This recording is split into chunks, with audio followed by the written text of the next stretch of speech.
everyone, welcome if you're new, welcome back if you're not. My name's Cherry, and today we're going to be reacting to other creators' theories about FNAF Secrets of the Mimic. That was a really hard thing to say.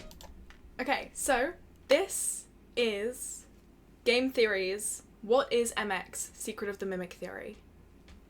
So let's jump right into the reaction. Is everybody ready? Looking at you guys specifically. FNAF! Wow! In chat right now.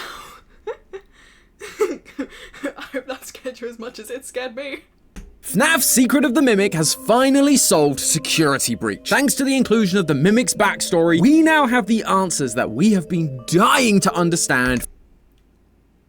So, me and Mod Ash actually figured out something that we haven't seen Ruin, and we haven't seen Help Wanted 2, which apparently leads into a lot about Secrets of the Mimic. Moving on.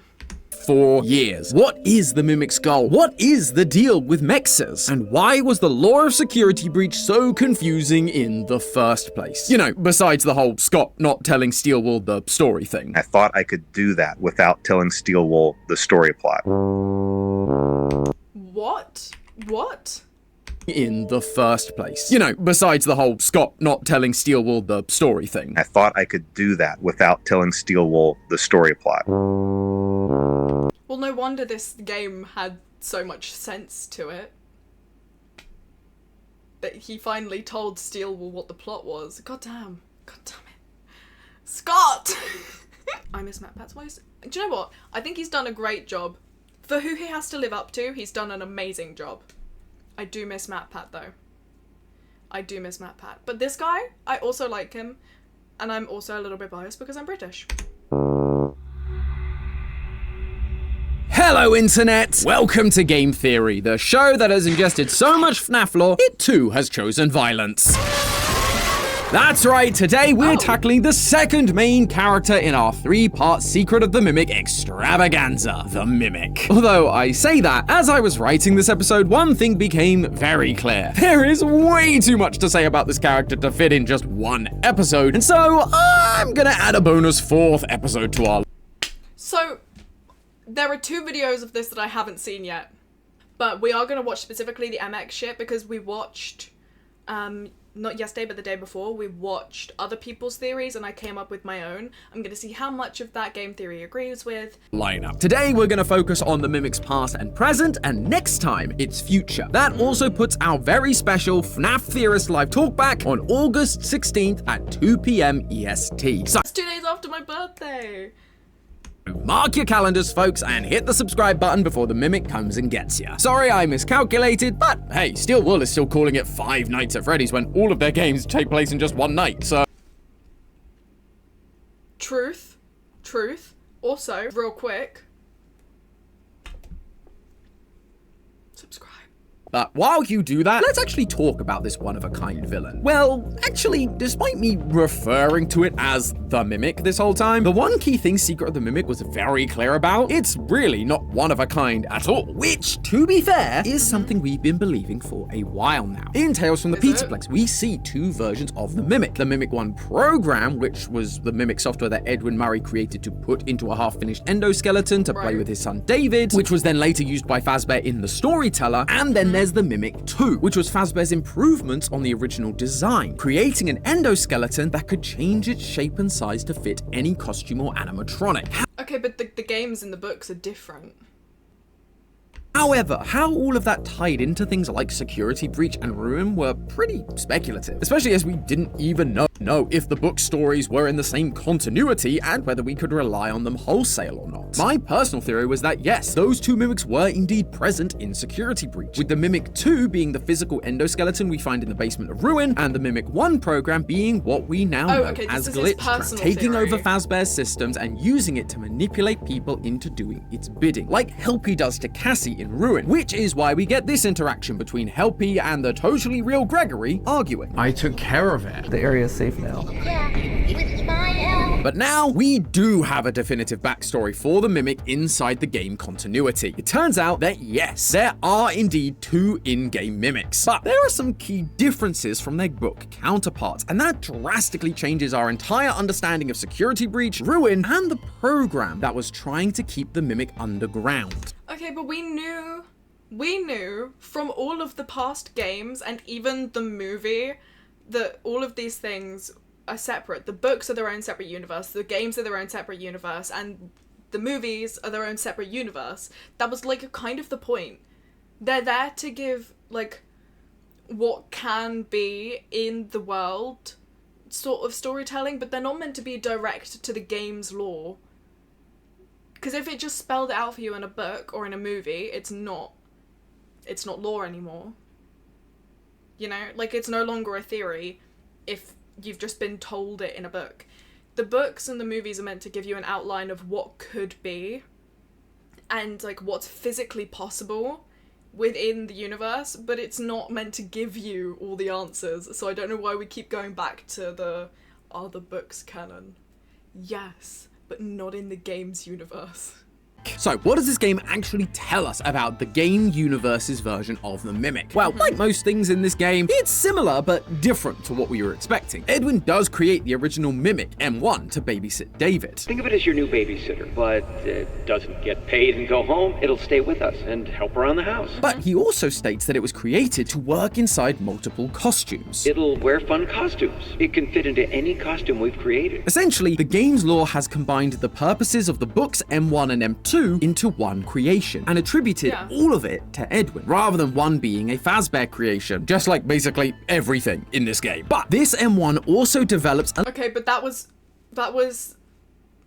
somebody else's design, and Fiona's Chica was so much cuter. a little more than its book Aftons. counterpart. This is where I heard it. It's her or someone that sounds like her. That's good, honey, but then the party. M1 recording. begins showing signs of mimicking the deceased wife of its creator, literally mimicking the role of David's primary caretaker, his mother, Fiona. I baked it myself for David's special day. This is Mimicking her perfectly but still sounding like a robot is so funny.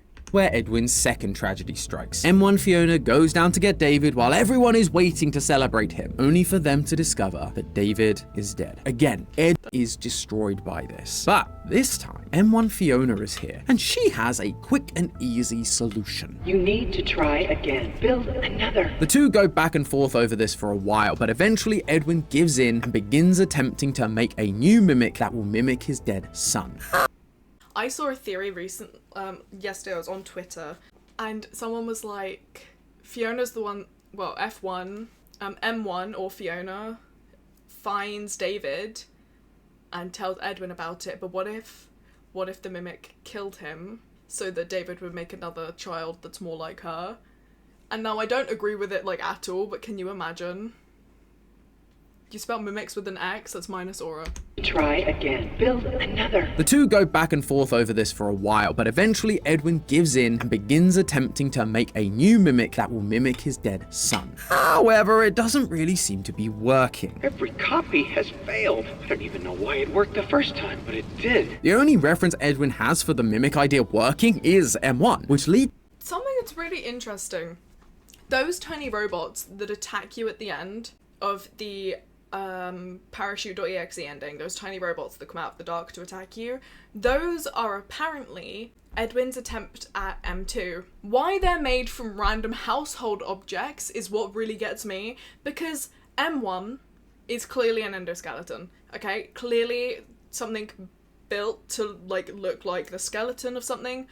Why were some of the ones that were meant to take over David's place built out of like rubbish bins and wrenches and light bulbs and lamps? Like, in what world do you think that's going to work when the first one that worked looked like that? None of it's working, and it's like a monster can. I wonder why. Edwin's final gambit. In one of the text logs we receive after meeting M1 Fiona during the parachute ending, it says, the M2 began as a copy of my program. This log has been sent by M1 to Edwin's machine. In order to make M2 work, Edwin simply made a copy of her programming. I guess if you can't figure out how it worked the first time, just duplicate the thing that already works. And it does work. It's just a little too much for Edwin to handle. Not him. You're not. Stop sounding like him. This moment is what turned M2 into the killing machine we now find in the game. First victim, the man who tried to destroy it. Due to a minor detonation, there is damage to my office interior. Help. And that is essentially everything we know from the game itself. It's unclear exactly what happens next to get us to security breach and ruin. It's gonna depend heavily on which ending is canon and what happens in the inevitable. I think the secret ending is canon. I'm gonna say it because I think that both the Mimic and the hard drive, I think the Mimic stayed in the building and I think the hard drive made it back to William Afton because that makes the most sense. There's gonna be a DLC. Chat, are we playing the DLC? DLC that Steelworld does for all of their FNAF games. Personally, my money's on the DLC being about Fall Fest. I proved last time that the game takes place in September 1979, so Fall Fest would likely be in full swing, and the Mimic is free in every ending. But regardless of whether I'm right about that, one thing I am sure about is that at some point, M2 is going to be trapped inside MCM. It will get cemented up only for us to go down into the basement of ruin and find it again. Now, I know what you're thinking. These two characters don't look anything alike, but just take a look around first. We have a springlock scooper, wooden boxes filled with costumes like crows, elephants, and lions, the similar flooring and wood panel walls with builders' lights hanging from them. Everything we're seeing at MCM matches stuff that we saw underground when we encountered the Mimic in ruin. We can also find endoskeleton pieces deep within MCM from when Edwin was experimenting trying to create the Oh shit! Well, that could just be a normal endoskeleton. Do you know how many endoskeletons they probably needed to make for these animatronics? Because, like, it's a lot. Mimic. And if you look closely, some of them don't really match the current version of the Mimic, but they match the endoskeleton of the Mimic that we find in ruin. My guess is that in the lead up to it being cemented, or even during the cementing up of MCM itself, it ended up getting damaged, or some of the pieces just stopped working over time, and so it replaces its parts one by one. We've already seen it replace its legs, so what's an arm, or a torso, or a head? Finally though, the Mimic in ruin, it acts just like the M2 we see in Secret of the Mimic. It's mimicking. It is strange that the Mimic's design changed so drastically, because I know Scott likes his, like, all characters have a colour and all characters have a design, but they are very different. The only thing that stays the same is orange light in the eyes. But David Mimic doesn't have it, but the big one does. Like, the teeth are completely different. All of it's completely different. That is really strange. It's wearing mascot M2 we see in Secret of the Mimic. It's mimicking a young boy, Gregory. It's wearing mascot costumes, and it's being violent towards humans. It even walks in a similar fashion and gets its hand stuck in an elevator. Now, that last one doesn't strictly make the two characters the same. Anyone can get their arm stuck in an elevator. But the fact that Steelworld programmed that in, along with all the other things we've talked about, it seems like they're trying to tie together these characters and this area, telling us that the Pizza Plex, and by association FNAF 6, was built on top of MCM, locking away all of its inventions down. Do you know what? I am glad that we all came to the same conclusion that the Pizza Plex was built on top of MCM. And I'm glad I said that out loud as a conclusion before I watched any theories. Here, including M2 itself. I mean, we know that Fazbear isn't against saving some cash by building on top of previous establishments, and there's one text log directly from Willie A himself that tells us that he owns the land which MCM stands on. But that's only one of the Mimics answered for. What about M1? Well, to start with, she's just chilling inside a computer. Yeah, it seems that not only was M2 a copy of M1's programming, he also put M2 into the very same endoskeleton. Just look at them side by side. They're identical. Well, besides the legs, because, you know. And we don't see another one of these endoskeletons walking around. What a freeze frame. Me when I'm the Mimic. around or even decommissioned. So all signs are pointing to Edwin removing the M1 program from the endoskeleton, putting M2 into the endoskeleton, and leaving M1 as just a program inside the computer that we find during the parachute ending. It is nice to meet you face to face. But as I'm sure most of you have realized, this isn't just any computer. This is the same computer that we found down in the basement of Ruin, the one that was running the MXES program, the big digital genie bunny that is keeping M2 locked away underneath the Pizzaplex. Does this mean Fiona is MXES? Has MXES actually been the M1 mimic like we first suspected when we saw the trailers for Ruin? I actually got asked about this during the theory crafting livestream we did immediately after our GT Live playthrough. See if I do have an answer, and that answer is not quite. Honestly, it just doesn't make sense for Fiona to be a big blue bunny. Now, yes, I know what series we're talking about. FNAF rarely makes sense, but hear me out. We've always talked about how the Fazbear characters tend to be used as symbolism in these games. Freddy tends to be representative of Henry, for example. But in this game, we're also shown that Fiona was the one who designed Foxy and Chica. So if something is meant to represent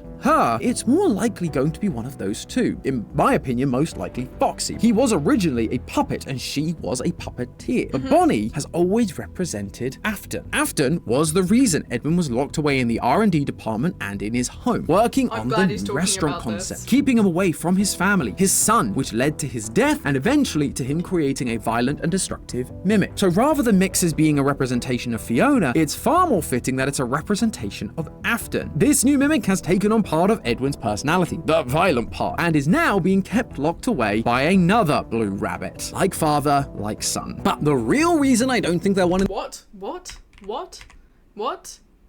The fuck do you mean like father, like son? What sentence did I miss for you to then say that? being a representation of Fiona, it's far more fitting that it's a representation of Afton. This new mimic has taken on part of Edwin's personality, the violent part, and is now being kept locked away by another blue rabbit. Right. Like father, like son. But the real—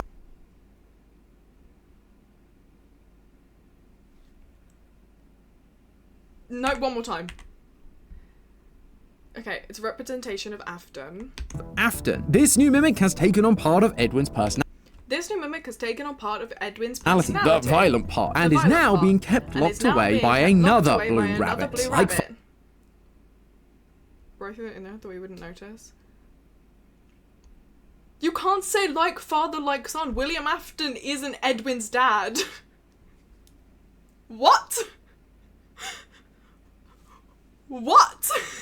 I'm so confused. And what do you mean by another blue rabbit? Who was the first blue rabbit? Bonnie?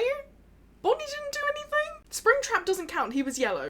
father, like son. But the real reason I don't think they're one and the same is because of the parachute ending. During it, we have to activate something called Cradle.exe. We first hear about what this Cradle is from one of the text logs. A handful of these logs seem to be addressed to Edwin and have a subject line written in binary, like a computer program trying to communicate, i.e. M1, Mechanical X-Form Experimental Storage, MXES.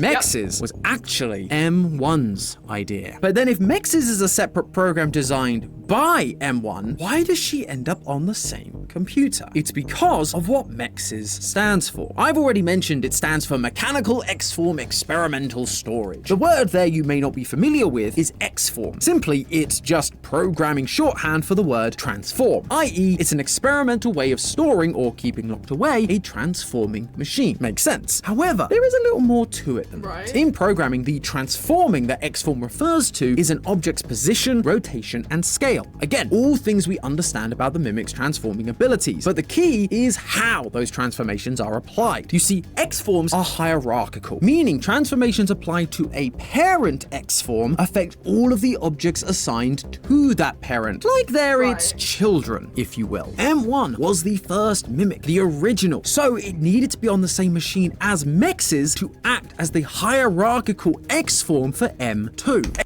An amazing metaphor to have a mother be that hierarch, by the way. M1 has also Genius. taken on the role of Fiona, while M2 is supposed to be David, Fiona's child. Again, fitting nicely into that hierarchical programming setup. Okay, he says it. He said it. The parent is there so that MXES can help control the child. MXES can apply something to M1 that will automatically control M2. But clearly the program was never installed. Edwin built the Cradle computer and put M1 Fiona into it in order that the MXES program could use her to control the child and keep it locked away, but MXES isn't actually installed until we come along during the parachute ending. Eventually, Fazbear came along and collected the Cradle in a Fazbear van like we saw in the Help Wanted 2 update, with MXES fully operational. It's at this point that I believe they separated these two programs, MXES and M1. The Cradle was then rebranded from F10N4 to completely MXES, like we see in the basement of Ruin, and the M1 program was removed and likely stored like we saw in the Storyteller until... It would also make the most sense for the secret ending to be canon, because you have to do the parachute or EXA ending, and that's the only way that you can get Cradle into... And you'd have to get the Cradle program into the Mimic for MX to work, so I think the secret ending is true ending.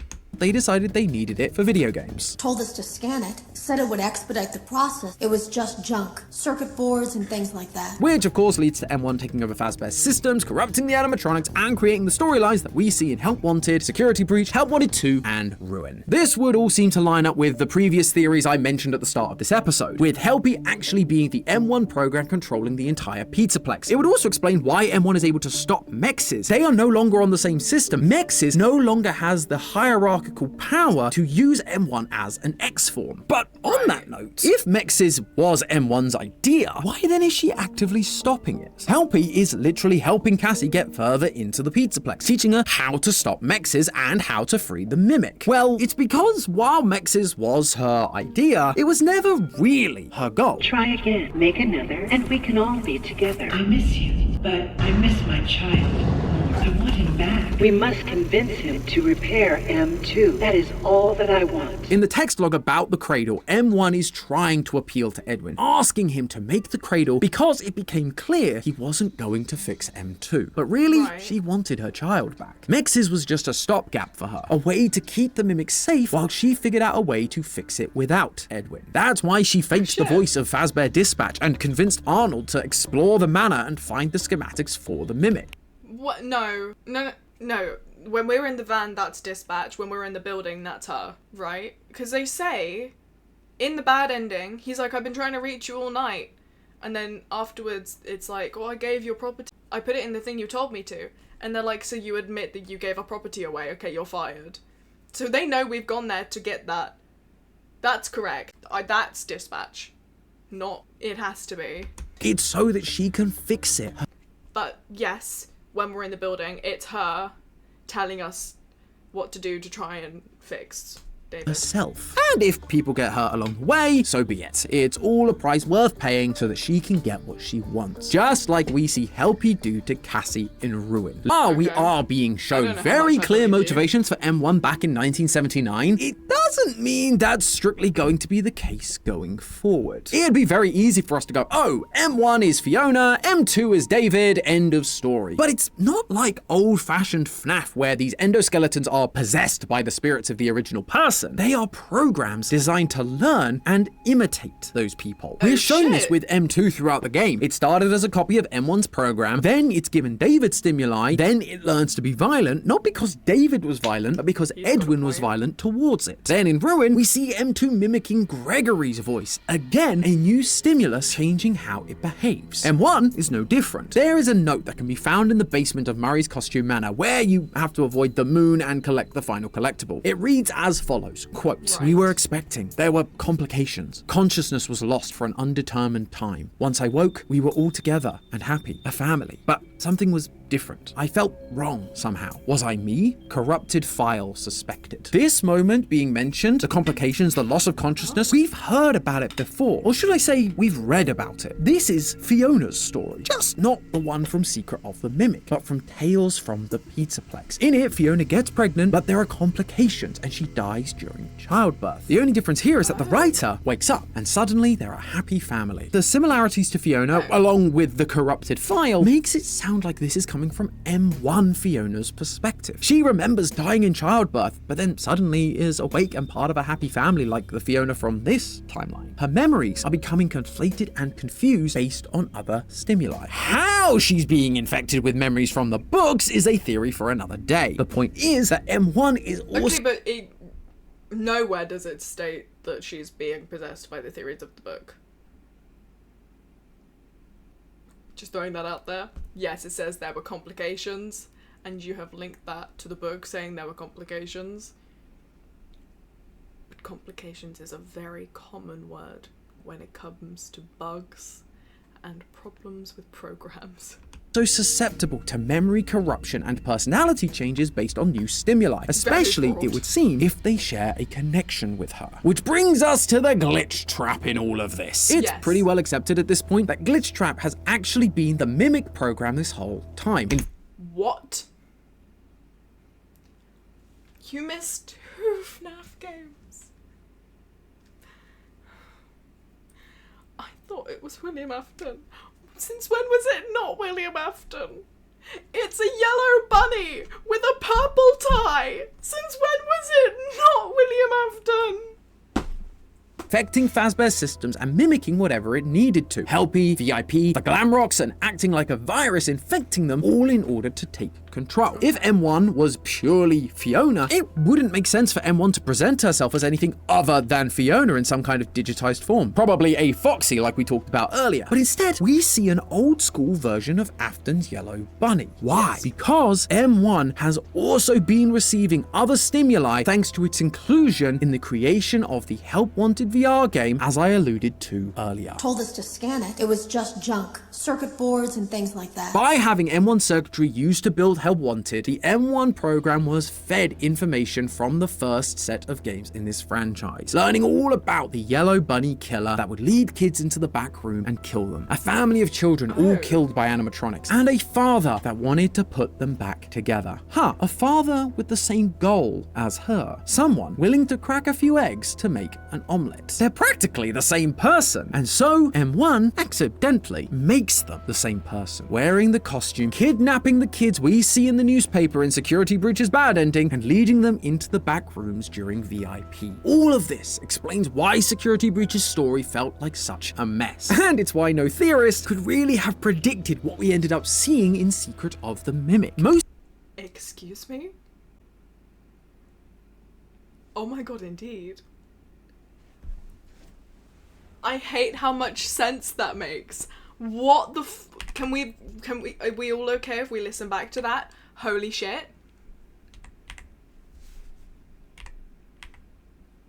Like, that makes perfect sense.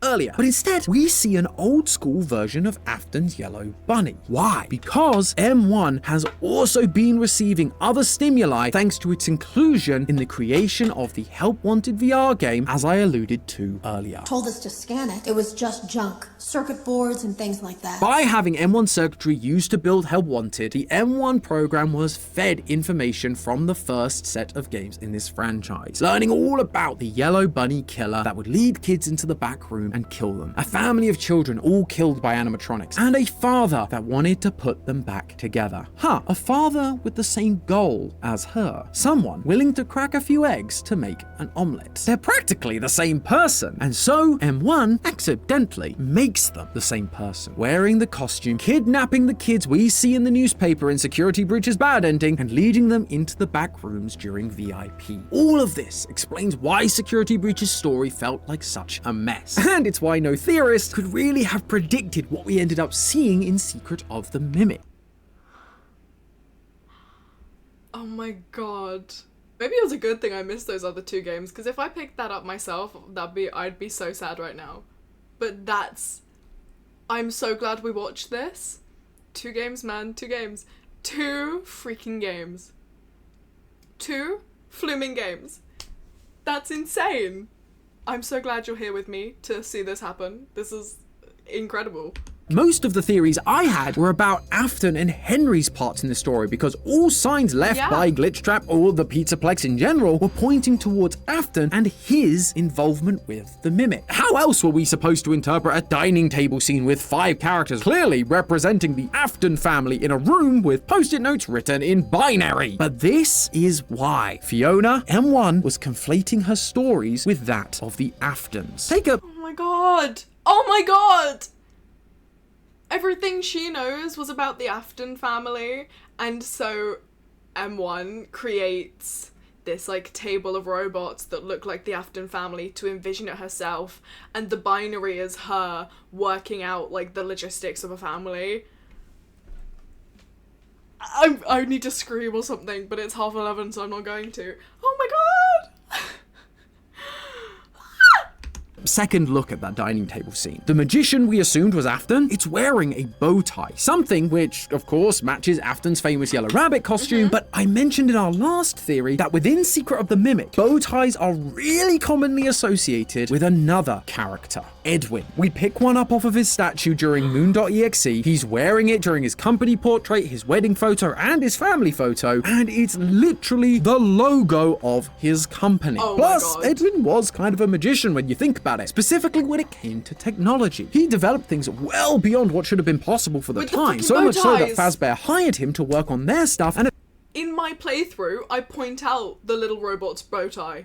eventually bought the whole thing. And then there's the motherly character, the one at the head of the table, the one that we all naturally assumed must be Mrs. Afton, despite the fact she's never shown up in the games. Well, in the game files, that character model is called the Nanny Bot, which is what M1 was originally supposed to be. Think of it as your new babysitter. And now Oh my M1 God. is in Oh my charge. God. Edwin wasn't going to fix things, it's up to her, and she has control of the entire Plex. She is now the one at the head of the table. This dining table now has characters that, yes, fit the Aftons, but the parents also bear a striking resemblance to her own family that she's trying to rebuild. And that drive to rebuild the family is still there. Which family she's now trying to rebuild is obviously getting a little lost in the source. That's why we have two glitch-trapped She's getting lost in the source.